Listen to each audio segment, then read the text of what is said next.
Hello friends, तो मैंने WB set का क्वेश्चन पेपर सॉल्व कर रहा था।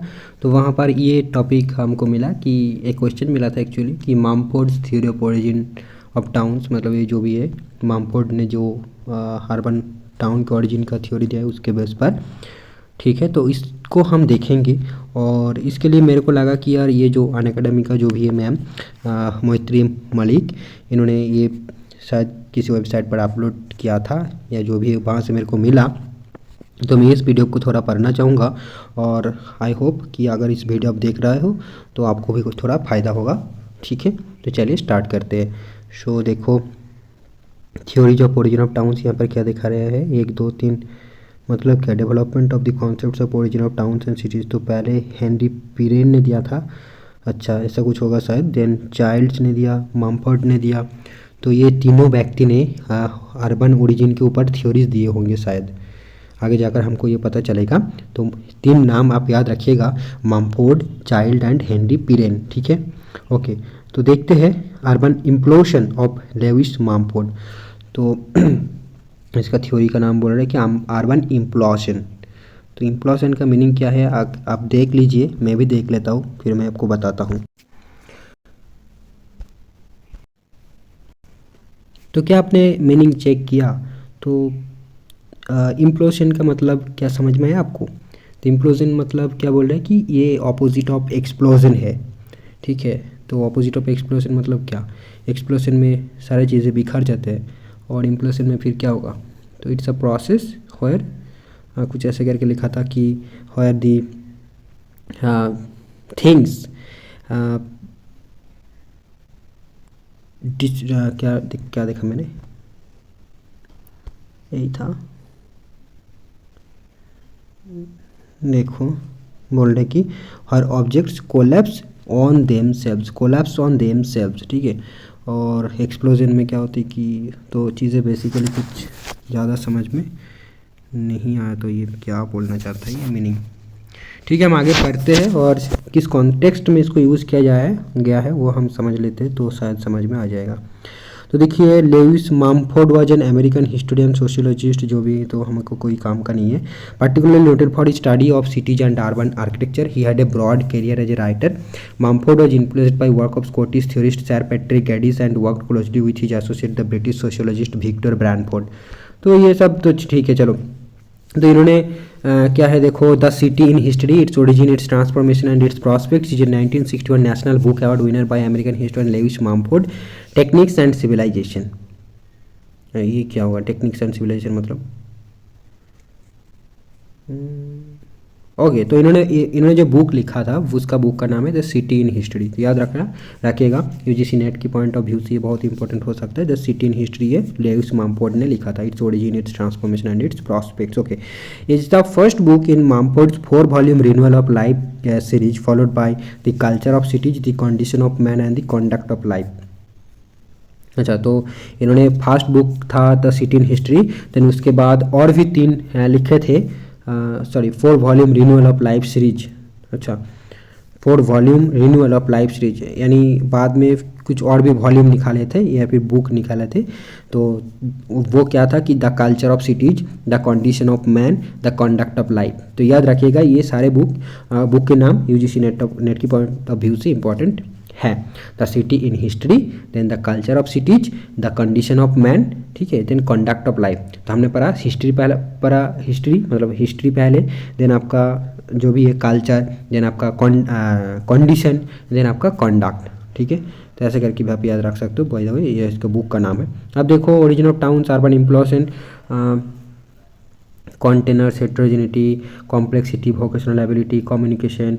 अच्छा, तो ये शायद की टर्म होंगे क्या? हाँ, कुछ तो बताया नहीं यहाँ पर, चलो।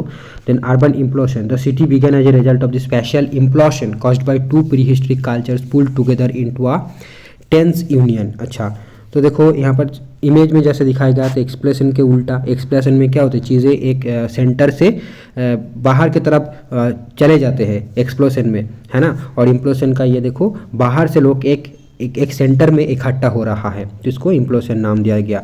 Rural to urban movement, increase in urbanised population within the urban centre. तो ऐसे करके जो है अर्बनाइजेशन स्टार्ट हुआ, ठीक है, as a result of the special implosion cause by two prehistoric cultures pulled together into a tense union, rural to urban movement, increase in urbanised population within the urban centre. By the way इसको हम implosion का basic मतलब यहाँ पर समझा कि लोग जब एक अर्बन एरियाज़ में या फिर एक एरिया में आकर डिफरेंट कल्चर से आकर इकट्ठा होने लगे, तो उसी को बोला गया है यहाँ पर ओरिजिन ऑफ टाउन्स या फिर urban implosion under social change and cultural change. तो देखो यही है मेन थ्योरी कि मामफोर्ड ने सोशल चेंज को आइडेंटिफाई किया था और कल्चरल चेंज को आइडेंटिफाई किया था। तो सोशल चेंज में जो है 4 स्टेप्स है या फिर जो भी है फेजेस है आप बोल सकते हो, ठीक है, और कल्चरल चेंजेस में 6 फेजेस है। तो ये आपको नोट करना होगा। मामफोर्ड की इस थ्योरी में यही से क्वेश्चन बने थे कि एक्चुअल में कि देखो eotechnic, paleotechnic, neotechnic, biotechnic, तो इसको हमें अरेंज करने के लिए बोला था कि असेंडिंग या फिर जो भी था डिसेंडिंग ऑर्डर में अरेंज करने के लिए बोला था, ठीक है। तो इसको प्लीज़ नोट कर लीजिए, मैं भी नोट करता हूँ। तो देखिए सोशल चेंज में क्या क्या स्टेजेस है, 4 फेजेस या स्टेजेस है जो भी है, eotechnic, paleotechnic, neotechnic और बायो टेक्निक। तो ये हम आगे जाकर पढ़ेंगे डिटेल में, डेफिनेटली यहाँ पर दिया हुआ है। और कल्चरल चेंज में क्या है ना, 6 स्टेजेस है। तो यहाँ पर देखो eopolis, then polis, then metropolis, then megalopolis, then tyrannopolis, then necropolis. तो ये 6 स्टेजेस है, ठीक है। तो ये स्टेजेस आपको याद रखना पड़ेगा, सीक्वेंस आपको याद रखना पड़ेगा। Eopolis, polis, then metropolis, then megalopolis, then tyrannopolis and then necropolis. तो ऐसे करके चेंज होता है। हमने पढ़ा ना मेट्रोपॉलिटन, तो ऐसे ही देखो eopolis, polis, metropolis, then megalopolis, tyrannopolis, necropolis. बार बार पढ़ने से आपको याद रखना पड़ेगा, ठीक है। एक बार में पढ़ के तो याद नहीं रहेगा, ठीक है। हम आगे देखते हैं, एक बार समझ लेते हैं चीज़ें क्या है।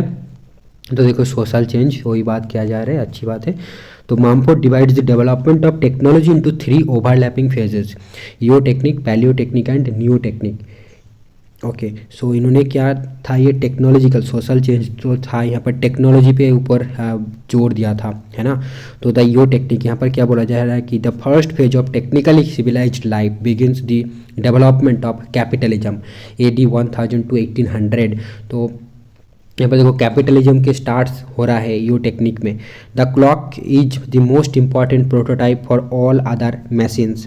ही contrast the development and use of glass, would, wind and water, mining and smelting metal. The use of all of these materials and the development of science during the eotechnic phase is based on the abstraction from life of the elements that could be measured. He approves those people, citizen cultures who strive for a harmonious balance between the senses and the freedom from labor provided by science. तो फिर से एक बार हम पढ़ेंगे इसको। Eotechnic, the first phase of technically civilised life begins the development of और begins with the development of capitalism. अच्छा, begins the development of capitalism begins. Okay, the clock is the most important prototype for all other machines. He contrasts the development and use of glass, wood and water, mining and smelting metal. The use of all of these materials and the development of science during the eotechnic phase is based on the abstraction from life of the elements that could be measured. The use of all these materials and the development of science during the eotechnic phase is based on the abstraction from life of the elements that could be measured. He approves those people, cities and cultures who strive for a harmonious balance between the senses and the freedom from labor provided by science. He approves those people, cities and cultures who strive for a harmonious balance between the senses and the freedom from labor provided by science. ठीक है, हम ज़्यादा तो यहाँ पर समझ में नहीं आया मेरे को, आगे देखते हैं। ईओ टेक्निक मतलब जो जब स्टार्ट हो रहा है, जैसे कि क्लॉक ये वगैरह बनना स्टार्ट हो रहा है, कैपिटलिज्म की शुरुआत हो रहा है, यानी ट्रेड का विकास हो रहा है, तभी कैपिटलिज्म की डेवलप होना स्टार्ट होंगे, है ना। तो वहाँ पर हम बोल रहे हैं कि ईओ टेक्निक। ओके, नेक्स्ट देखो पैलियो टेक्निक। तो आपको लग सकता है कि पैलियो तो पहले होना चाहिए था, है ना, जैसे कि हम पढ़ते थे जियोलॉजिकल टाइम स्केल में, है ना। तो ईओसीन हमारा रिसेंट है, बट यहाँ पर ऐसा है नहीं। तो मैंने अंदाज में लगाया था ऐसे कि पहले यार पहले होगा, जो MCQ में सॉल्व कर रहा था। तो बाद में पता चला कि नहीं ईओ टेक्निक जो हो ये पहले स्टेप है मामफोर्ड के अकॉर्डिंग। तब देखो पैलियो टेक्निक का क्या देखते हैं details. Inventions of the paleotechnic are made by men trying to solve specific problems rather than hunting for general scientific principles. In fact scientific learning is devalued by men of business. तो यहाँ पर science की थोड़ा development हो रहा है। The invention of coal fired steam powered factories, capital intensive machinery, gigantic round the clock scale of production supported by unskilled machine tenders, labour becomes a commodity rather than an inalienable set of skills. He also identifies iron as the primary building material of the Paleotechnic and skyscrapers, bridges and steamships as premier accomplishments of the age. War and mass sport he saw as social releases from mechanized life and the historic duties of wartime production, or even the hysteria of a baseball team's victory is a natural outgrowth of the tensions and structures of such Paleotechnic life. Okay तो यहाँ पर क्या क्या characteristics हमने देखा कि यहाँ पर लोग सिर्फ हंटिंग और गैदरिंग पे डिपेंड नहीं हो रहा है, उन्होंने स्पेसिफिक प्रॉब्लम को सॉल्व करने की कोशिश कर रहा है, जैसे कि coal fired steam powered factories बन रहा है ना, then gigantic round the clock scale of production हो रहा है, ऐसे कुछ लेबर जो है कि कमोडिटी के तौर पर इवॉल्व कर रहा है, और he also identifies iron as the primary building material of the paleotechnic, है ना। और पहले हमारा क्या था, पहले ये था कि देखो ग्लास वुड ये सब चीज़ें यहाँ पर था शायद, है ना।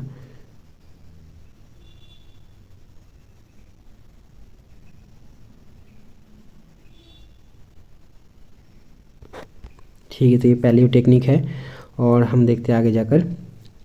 War and mass sport he saw as social releases from mechanized life and the historic duties of wartime production. He is a natural outgrowth of the tension and structures of such Paleotechnic life. थोड़ी difficult है लग रहा है। अब देखो new technique, मतलब यहाँ से तो चीज़ें उतना समझ में नहीं आ रहा है कि यार बात क्या बोलना चाहता है, वो यहाँ पर क्लियर नहीं हो रहा है इस पॉइंट से। डेफिनेटली मैडम ने जब उसके एक्सप्लेनेशन दिए होंगे या फिर क्लास में पढ़ाएंगे तब कुछ और बोलकर समझाया होगा, बट यहाँ से कुछ ज़्यादा चीज़ें समझ में नहीं आ रहा है मेरे को, तो कहीं और से डेफिनेटली मैं पढ़ूंगा और आपके साथ भी शेयर करूँगा। तो द न्यू टेक्निक स्टेज को हम देखते हैं, थर्ड स्टेज है ये, कि in describing the new technic as he focuses on the invention of electricity. तो यहाँ पर आके इलेक्ट्रिसिटी बन जा रहा है, the addition of small electric motors of individual machines and freeing the labour to create small but competitive factories. Mumford presciently notes that a small producer can deliver what is needed when it is needed more efficiently than Paleotechnic assembly lines. The new technique phase he saw was dominated by men of science rather than mechanically apt machinists. Compact and light weight aluminium is the metal of the new technique. और technique में था हमारा iron और है ना, यहाँ पर हमने पढ़ा कि iron as the primary building material. Okay, new technic पे हमारा बन जा रहा है एल्यूमिनियम यानी लाइट वेट, और यहाँ पर इलेक्ट्रिसिटी का भी जो है प्रचलन हो रहा है। ठीक, तो ये हो गया पर न्यू टेक्निक। नाउ बायोटेक्निक में आता है तो Mumford did not believe it was necessary for bio viability to collapse as techniques advanced, however because he held it was possible to create technologies that functioned in an ecologically responsible manner and he called this sort of technology biotechnics. ठीक है, environment का भी यहाँ पर concern आ रहा है, तो उस फेज को हम बायोटेक्निक बोल रहा है। Mumford believed that biotechnic consciousness and possibly even community was emerging as a later stage in the evolution of Darwinian thinking about the nature of human life. अरे फिर से बायोटेक्निक्स आ गया। अच्छा, while Mumford recognized an ecological consciousness that traces back to the earliest communities, he regarded emerging biotechnics as a product of neo-Darwinian consciousness, as a post-industrial form of thinking, one that refuses to look away from the mutually influencing relationship between the state of the living organism and the state of its environment. In Mumford's mind, the society organized around biotechnics would restrain its technology for the sake of that integral relationship. Okay, now techniques and civilization. So techniques and civilization is a 1934 books. अच्छा, ये यहाँ पर नाम हमने पढ़ा था ना एक बार, तो ये एक्चुअली बुक का नाम है, टेक्निक्स एंड सिविलाइजेशन। देखो यहाँ पर कुछ था, यहाँ पर तब समझ में नहीं आया मेरे को, कहाँ था वो, कहाँ था ये वाला। देखो, national award winner American historian Lewis Mumford, तो द सिटी इन हिस्ट्री एक बुक है, देन टेक्निक्स एंड सिविलाइजेशन ये भी एक बुक ही है। ठीक है, टेक्निक्स एंड सिविलाइजेशन, तो ये भी नोट कीजिएगा कि टेक्निक्स एंड सिविलाइजेशन ये भी मम्फर्ड का बुक है। Now is a 1934 book in by Lewis Mumford. Okay, and the book presented the history of technology and its role in shaping and being shaped by civilizations. According to Mumford, modern technology has its roots in the Middle Ages rather than in the Industrial Revolution, and It is the moral, economic, and political choices we make, not the machines we use. Mumford argues that have produced a capitalist, industrialized, machine-oriented economy whose imperfect fruits serve the majority so imperfectly. Thanks हो गया। ठीक है, तो हम कुछ कुछ चीज़ें यहाँ पर समझ में आया। और एक चीज़ आपको मैं नोट करने के लिए बोलूँगा वो ये कि मामफोर्ड के द्वारा जो बुक्स रिटर्न किया गया था वो आप नोट कर लीजिए, आपको ईजी नेट में मदद हो सकता है। तो चलिए नोट कर लेते बुक्स को। तो इस वीडियो को मैं यहीं पे स्टॉप कर रहा हूँ। आपको जो चीज़ें यहाँ पर जाननी है वो सोशल चेंज का स्टेप्स क्या था, कल्चरल चेंज का फेजेस क्या था, और मामफोर्ड के द्वारा लिखे गए बुक्स क्या क्या है। बाकी आप चीज़ें एक बार पढ़ से कुछ गेस करके आप मतलब एक कॉन्सेप्ट गेन कर सकते हो, बट उतना अच्छी PDF ये है नहीं।